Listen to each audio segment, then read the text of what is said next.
Hello everybody, this is Steve again, back in Waverly Park in West Caldwell, New Jersey. That's the community park I take care of. It's in my neighborhood, of course, and right now you're looking at some flowers I planted in front of a small boulder. I just added a couple of flowers, so then I moved them from a little space around one of my Japanese maple saplings because they weren't doing too well there. So I moved them here. But that's not what I came to talk about today. No, I in fact have to make an update about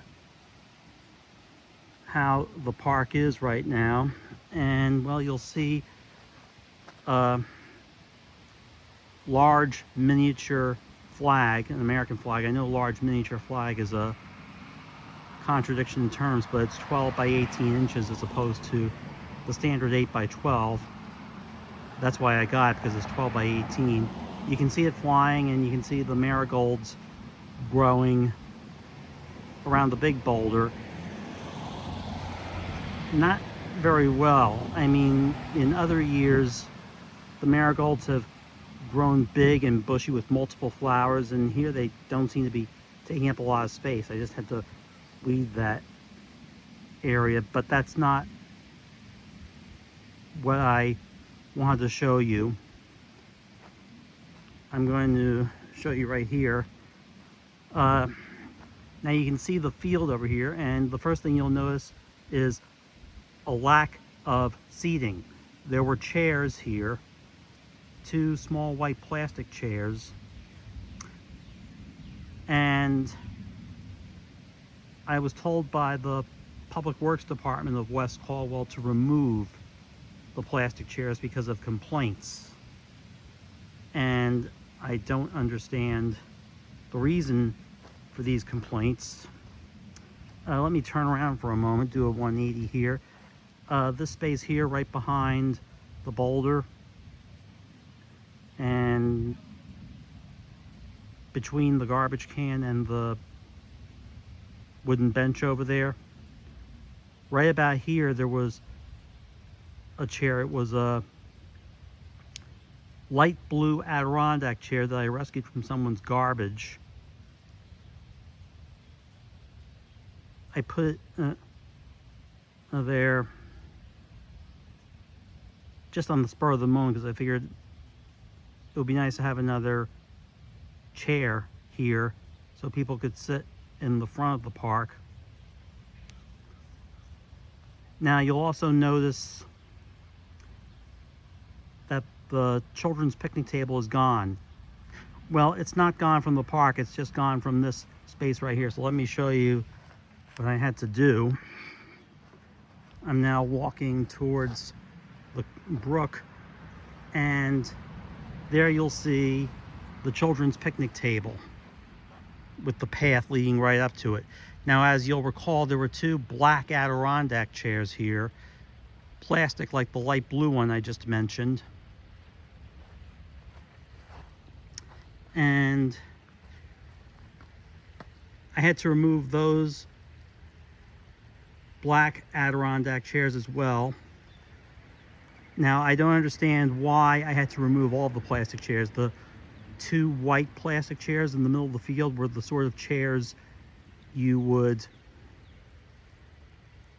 use for an outdoor table. And I can understand why I had to remove those, as they look rather chintzy and pedestrian and really didn't belong in the park on their own without a table to sit up next to. But the Adirondack chairs, I don't understand why I had to take those out, because even though they were plastic, their Adirondack styling still made them look like they belonged in a park. I'm thinking that some of the local residents didn't want anything plastic in this park because they thought it looked cheap, or they didn't want any additional chairs because they thought the bench over the culvert was enough. Only 2 people can sit in that bench at a time. I put enough chairs in the park for 5 additional people to sit. So that's 7 people. 7 people could sit in either the bench or in the chairs at a time. I should say sit on the bench, but you get the idea. Yeah, 7 people could sit on the bench and in the chairs at the time, but there have never been more than maybe 2, maybe 3 people seated at a time in the park. I mean, I guess they thought 7 was a crowd.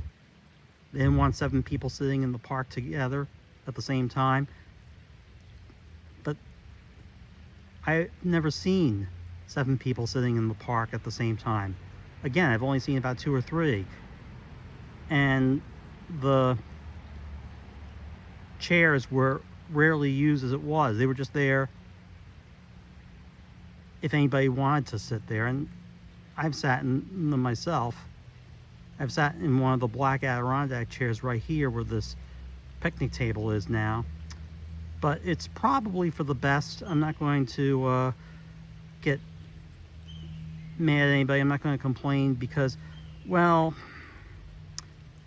where I had these 2 black Adirondack chairs, the birds would keep crapping on them. Apparently this is a restroom at a very popular service area on the Migratory Bird Turnpike.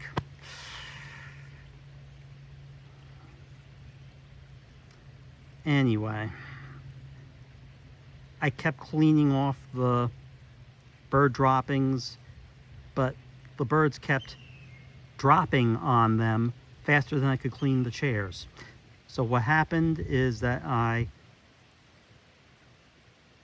acquiesced and did take the chairs out. I didn't complain because if I had been allowed to keep them in, the birds would have kept crapping on the chairs and I would have had to keep cleaning them, and it was just too much. It's getting to the point where I can't even take their defecations off the chair. I scrub and scrub and they don't go away. I'm thinking of throwing out the chairs. I still have them somewhere. And let me show you here what happened to the island. There was a big rainstorm on Tuesday, July 21st. That was easily one of the worst days weather-wise in this area in a long time, possibly even since Hurricane Sandy 14 years ago. In addition to heavy rain, mile-a-minute winds from a thunderstorm, and possible hail, there were tornado warnings. And in fact, there were tornadoes within a couple of miles of where I'm standing now. Well, the large amount of rain we got caused the brook to swell and flood the banks. I mean, this wasn't a docile brook, this was a raging river. I'd like to say it was a whitewater scenario, but it was actually more of a brown water scenario. I kind of forgot that the brooks around here are connected to the sewer system. And here's what happened to the island. It was shaped like a balloon, and you can see what happened here. The storm created a little inlet into the island, and it almost cleaved it in two. And you might notice these rocks over here on the island, right up against the bank. I don't know where these rocks came from. I did not put them there. The best guess, and it's probably the correct guess, is that the force of the water was so huge that it deposited these big rocks onto the point where they are now. And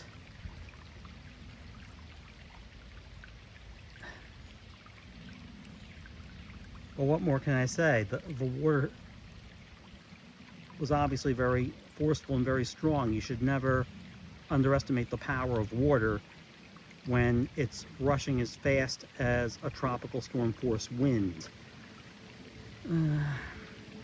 So yeah, this is a mess. And quite frankly, I think the island was a bad idea. I mean, look at it. I just said that the storm nearly cleaved it in two. I think I can delete the word nearly, because if you look closely right here where this grass is, you can see water from that little inlet flowing through and to the other side.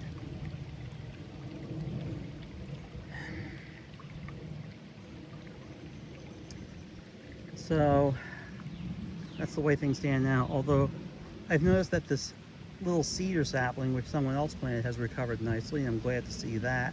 And overall, the park doesn't look too bad. I mean, the grass just got mowed. The town takes care of that. And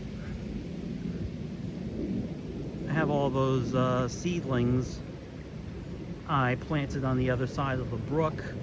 If you look closely, you can see the nettings there. And yeah, those two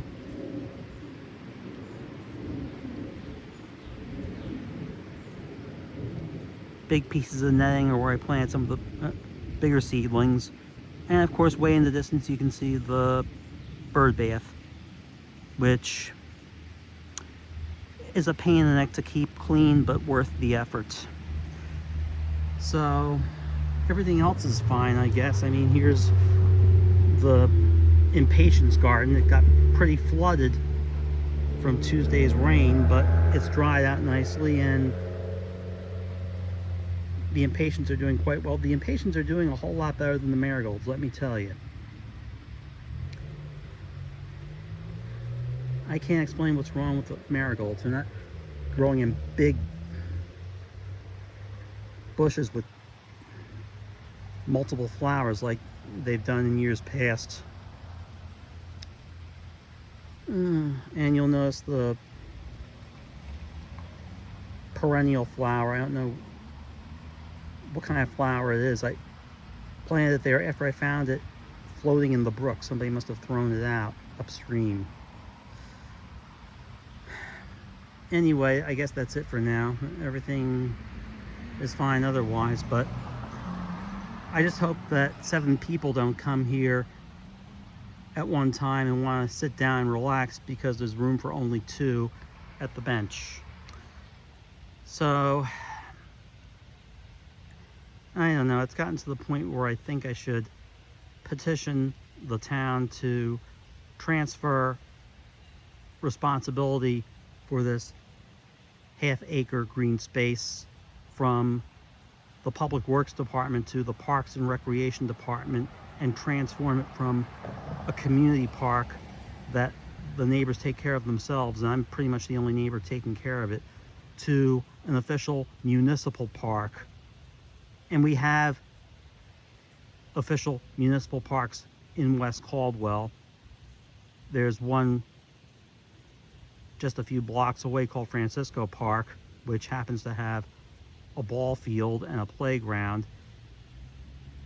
I would prefer that this park, if it were to become an official park of the Township of West Caldwell, remain just a sitting park, and maybe they can do a better job with professional landscapers on this park than I've been able to do landscaping it by hand.